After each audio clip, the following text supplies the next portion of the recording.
नमस्कार, मैं हूं पवन त्यागी। उद्धव ठाकरे शिवसेना के राज्यसभा के सांसद संजय राउत की मुश्किलें बढ़ सकती हैं और ये मामला है कोविड सेंटर के घोटाले का। आपको याद होगा कि जब इस देश में कोरोना फैल रहा था तो उस समय महाराष्ट्र के अंदर एक तरफ उद्धव ठाकरे मुख्यमंत्री थे और उनके मुख्यमंत्री के कार्यकाल में किस तरह से बिहार और उत्तर प्रदेश के जो प्रवासी मजदूर हैं उनको इसी तरह भगवान भरोसे छोड़ दिया गया, बेसहारा छोड़ दिया गया था और कहा गया भैया अपने अपने घर जाओ, ना ट्रेन मिलेगी ना बस मिलेगी। और वो लोग पैदल चल चलकर अपने घर पहुंचने को मजबूर हुए थे। ये दृश्य हम सब ने देखे।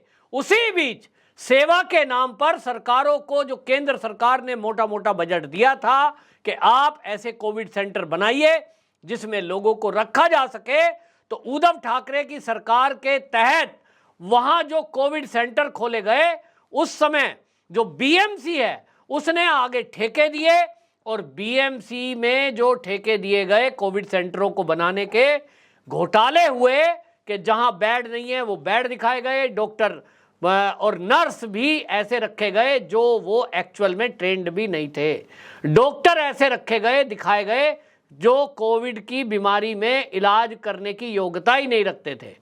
और ये सब घोटालों की कंप्लेंट आपको बताएं भारतीय जनता पार्टी के नेताओं ने की थी कि फर्जी कोविड सेंटर चल रहे हैं, कागजों पे चल रहे हैं। और इस सब घोटाले में ये बताया गया कि जिस तरह से बीएमसी के ठेके छुटे इसमें भारी अनियमितता हुई है, इसकी जांच की जाए। तो ईडी ने जांच की और इस मामले में जब ईडी ने तथ्यों का खुलासा करने की कोशिश की तो पता चल रहा है कि संजय राउत के दोस्त हैं और इनका नाम है सुजीत पाटकर। ये सुजीत पाटकर आपको बता दें संजय राउत के करीबी हैं और ये चीजें पता लग रही है कि इसमें इतना घोटाला हुआ कि एक कंपनी बनाई गई और वो जो कंपनी बनाई गई कोविड सेंटर का जो बता रहे थे जंबो कोविड सेंटर चलेगा, तो उसमें आपको बताएं कि लाइफलाइन हॉस्पिटल के नाम से लाइफलाइन हॉस्पिटल मैनेजमेंट सर्विसेज इसके नाम से और एक संस्था बना दी जाती है दहीसर जंबो कोविड सेंटर। इसमें ये जो जनाब हैं संजय राउत के दोस्त सुजीत पाटकर ये एक इन्वेस्टमेंट करते हैं और आपको जान के हंसी आएगी कि इनका इन्वेस्टमेंट कितना है। इनका इन्वेस्टमेंट है 12,500। इनका शेयर माने 12,500 इन्होंने डाला, एक कंपनी बन गई, एक फर्म बन गई और उसमें ये हिस्सेदार हो गए। और वो कोविड की जो पेमेंट है जब सरकार की तरफ से की गई जिसमें इलाज ही नहीं हुआ, जिसमें डॉक्टर एमबीबीएस नहीं थे, जिसके अंदर नर्स जो है वो उस तरह की नहीं थी जो ट्रेंड नर्स होती हैं, यानी फर्जीवाड़ा फर्जी सेंटर बनाकर सरकार के करोड़ों रुपए ले लिए गए, जनता की गाड़ी कमाई ले ली गई। और ये जो जनाब है सुजीत पाटकर ये 12,500 रुपए देकर बने शेयर होल्डर यानी हिस्सेदार, कंपनी के हिस्सेदार, और इनके खातों में पैसे कितने आए 2.81 करोड़, लगभग 3 करोड़ हो गया। 3 करोड़ रुपए इनके खाते में डायरेक्ट ट्रांसफर हो गए। ईडी ने पूछा ये पैसे कैसे हैं, भाई बैंक भी पूछेगा। अचानक आपके खाते में करोड़ की पेमेंट आ जाए तो इनकम टैक्स का नोटिस आता है, बैंक वाले इन्फॉर्म करते हैं, ये रूल बना रखा है सरकार ने, अब ये मोदी सरकार है। तो इनसे पूछा गया ये जो ट्रांजैक्शन हुई है भैया ये लगभग 3 करोड़ की, ये कहाँ से आए हैं। इन्होंने कहा जनाब ने कि कोविड के टाइम पे मेरी एक फर्म है और हमने जंबो कोविड सेंटर का ठेका लिया, हमें बीएमसी ने ठेका दिया। तो भाई बीएमसी का ठेका आपको मिला, आप हिस्सेदार थे, तो पहले आपकी योग्यता कुछ होगी इस लाइन में, आपकी क्या कोई विशेषता है, पहले से आपको ये अनुभव था। पता लगता है नहीं, ये तो मकान बिल्डिंग बनाने वाले आदमी हैं, स्वास्थ्य केंद्र चलाने का कोई अनुभव नहीं है, तो ये ठेका कैसे मिला। तो अब सीधी सी बात है, आपको कहने की जरूरत नहीं है, अब ईडी यही जानना चाहती है, इनको पूछताछ के लिए बुलाया है, करोड़ों रुपए रिकवर किए हैं। भारतीय जनता पार्टी के नेताओं का सीधा आरोप है कि ये सुजीत पाटेकर को जो ठेका मिला है ये शिवसेना के नेताओं के रेफरेंस से मिला है। कुछ दिनों पहले नाम चल रहा था कि उद्धव ठाकरे के जो बेटे हैं उनकी बीएमसी में डायरेक्ट चलती थी और उनके कहने से मिला है। उन्होंने कहा है अब देखना होगा कि उनके कहने से भी एक व्यक्ति की ईडी ने पूछताछ करी है, उनको भी कोई ठेका दिया गया। इस तरह के मामले आ रहे हैं। आदित्य ठाकरे का नाम सामने आ रहा है, लेकिन ये तो संजय राउत के खासम खास हैं। संजय राउत के साथ मिलकर के कई प्रोजेक्ट पर इन्होंने काम किया है। मकान बिल्डिंग साथ मिलकर बनाई है, इनकी पत्नी उसकी पत्नी, इस तरह से काम चल रहा है। अब कुल मिलाकर ये चीजें भारतीय जनता पार्टी ने आरोप लगाए, लेकिन आरोप है भाई, उसकी जांच होनी चाहिए। और जब जांच हो जाएगी और नतीजा आएगा तभी आप कह सकते हैं कि संजय राउत भी इसमें दोषी हैं। भारतीय जनता पार्टी है, आरोप लगा रही है। आरोप लगाना विपक्षों का पक्षों का काम है। संजय राउत कह रहे हैं कि इसमें मेरा कोई लेना देना नहीं है, ईडी जांच करे, मेरे ऊपर कोई आरोप नहीं। अब आपने देखा संजय राउत जेल में गए थे पिछले दिनों, उनका एक जो है निकट सहयोगी था, वो भी दोस्त ही था, प्रवीण राउत।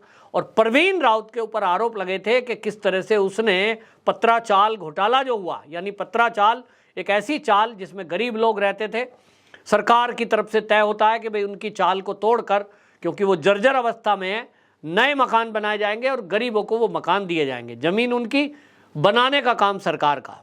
लेकिन हुआ क्या, उन लोगों को ये कहकर घर खाली कराए गए थे कि आप घर खाली कर दीजिए, दूसरी जगह शिफ्ट हो जाओ। लोगों ने कहा साहब मुंबई जैसे शहर में हम कहाँ रहेंगे, बहुत महंगा किराया है।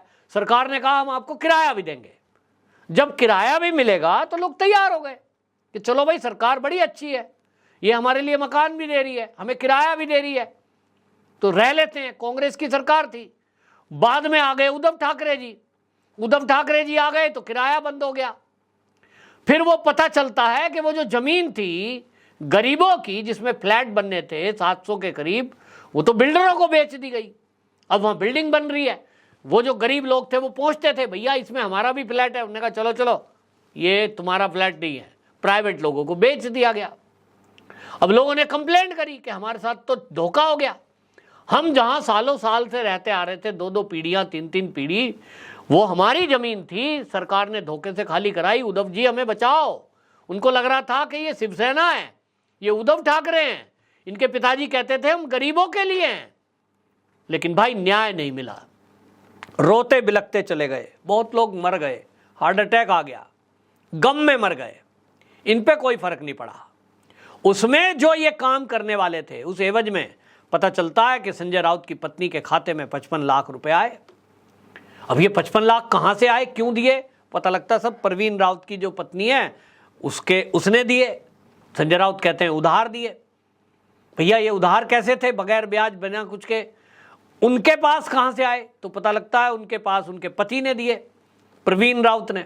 प्रवीण राउत के पास कहां से आए, तो पता लगा एक बिल्डर ने दिए। प्रवीण राउत उस बिल्डर में सहयोगी हैं जो पत्राचाल बनाने वाले। अब आप समझ रहे हैं कैसा मकड़जाल है कि बिल्डर होता है, उसको जमीन दे दी जाती है, जनता की गाड़ी कमाई की भारतीय, उसको फ्री में करोड़ों रुपए की जमीन बिकती है। उस जमीन में सब बंदर बांट मचती है, पक्ष विपक्ष सब बांट के खा जाते हैं। आम जनता को अभी तक फ्लैट नहीं मिले। ये इस देश में हो रहा है। और अब ये देखो कि जितने लोग मरे होंगे मुंबई के अंदर कोरोना के दौरान, वो इनमें जो इस तरह से लाइफलाइन जो कंपनी है, जो ये लाइफलाइन हॉस्पिटल मैनेजमेंट सर्विसेज, इसके द्वारा जो जंबो टेंडर लिए गए, जिनमें ना MBBS डॉक्टर थे ना ट्रेंड नर्स थी, सोचो कितने लोग मर गए होंगे। क्योंकि जिनको यही पता नहीं दवाई कौन सी देनी है, इंजेक्शन कौन सा देना है, उल्टा सीधा कुछ भी दिया होगा और उसके कारण लोग मरे होंगे। बड़ी संख्या में लोग मरे हैं मुंबई के अंदर कोरोना के टाइम पे। ये जो लोग हैं, ईडी इनसे जिनसे पूछताछ कर रही है, ये भ्रष्टाचार करोड़ों रुपए का है। ये अपने आप में अलग है। लगभग 33 करोड़ रुपया सरकार से खाते में गया इन लोगों के। ये कमाई तो अलग है, लेकिन इन लोगों के हाथ गरीब लोगों के मौत से, खून से रंगे हुए हैं। इसके लिए कौन जिम्मेदार है? इसके लिए क्या संजय राउत के तो करीबी हैं, चलिए वो डायरेक्ट रोल में नहीं है, लेकिन सरकार तो उस समय उद्धव ठाकरे की थी, मुख्यमंत्री थे। क्या उद्धव ठाकरे इस बात का जवाब देंगे कि आपके होते हुए, आपके शासनकाल में जिस तरह से BMC ने ठेके दिए, लोग मरे, इस पर आपका क्या कहना है? वो जो BMC की अभी भी जो मेयर हैं, अध्यक्ष हैं, क्या उनको जेल होगी इस मामले में, ये भी लोग पूछ रहे हैं। बहरहाल बहुत बड़ा घोटाला, ये पैसे के मामले में भले ना हो कि भाई 1000 करोड़ का घोटाला नहीं है, लेकिन ये घोटाला इस कदर है कि लोगों की जान इस घोटाले ने ली है। ये मुंबई में हुआ है, महाराष्ट्र में हुआ है। अब संजय राउत इस पर क्या जवाब देंगे ये हम सबको पता है। कहेंगे मोदी जी हमसे डर गए हैं, ईडी हमको धमका रही है, हम डरने वाले नहीं हैं। ये डरेंगे क्यों? नेता हैं भाई, इनके पास बहुत पैसे हैं, बहुत पहुंच है, इनके पास बड़े बड़े वकील हैं। इन पर सवाल उठाओगे तो ये जेल में डलवा सकते हैं।